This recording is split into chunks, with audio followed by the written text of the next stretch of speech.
بینه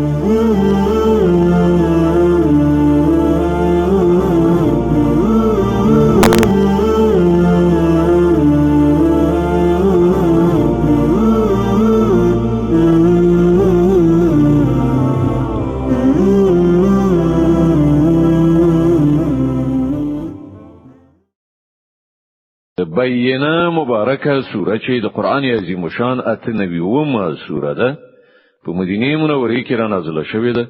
اته مبارک آیاتونه لري. تلاوت او پښتو ترجمه یې له لومړي آیت څخه اوري. بسم الله الرحمن الرحیم. د الله په نوم چې ډیر زیات مهربان پورا رحم لرونکی دی.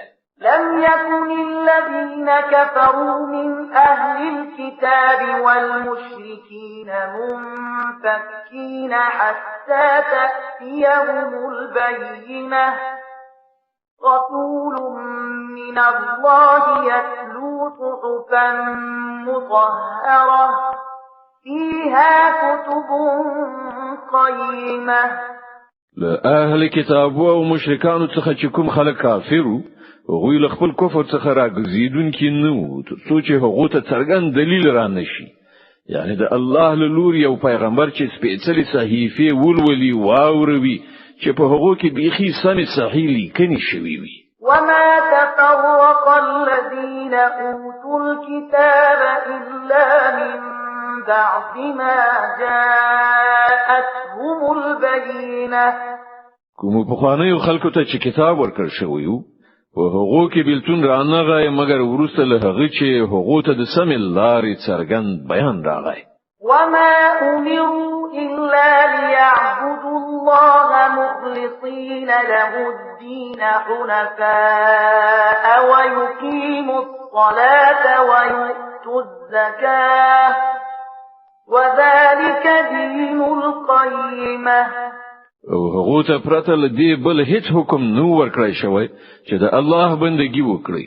خپل دین د هغه لپاره په خالص ګرځولو بیخي په یو لار لوري شي او المنځ قائم کړي او زکات ورکړي. همدا ډیر زیات سم صحیح دین ده. إن الذين كفروا من أهل الكتاب والمشركين في نار جهنم خالدين فيها أولئك هم شر البرية.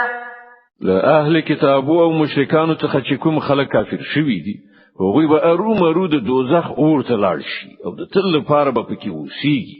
دا خلک تر ټولو مخلوقاتو ډیر بد دي.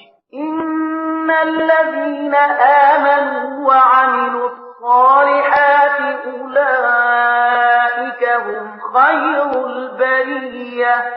کوم خلکو چې ایمان راوړی او کوم چې ښه عملونه کړی دي هغوی په اختیار سره تر ټولو مخلوقاتو ډیر غوره دي. جزاؤهم عند ربهم جنات عدن تجري من تحتها الأنهار خالدين فيها أبدا رضي الله عنهم ورضوا عنه ذلك لمن خشي ربه. دغه بدله د هغو د پروردگار په وړاندې په همیشنیو جنتونو کې اوسېدل دي چې د هغو لاندې به ویالې بهيږي. په هغو کې به د تل لپاره ژوند کوي. الله تعالی له هغو نه راضي شوی او هغوی له الله نه راضي شوي دي. دا ټول د هغه چا لپاره دي چې هغه خپل پروردگار نه ویره کړی.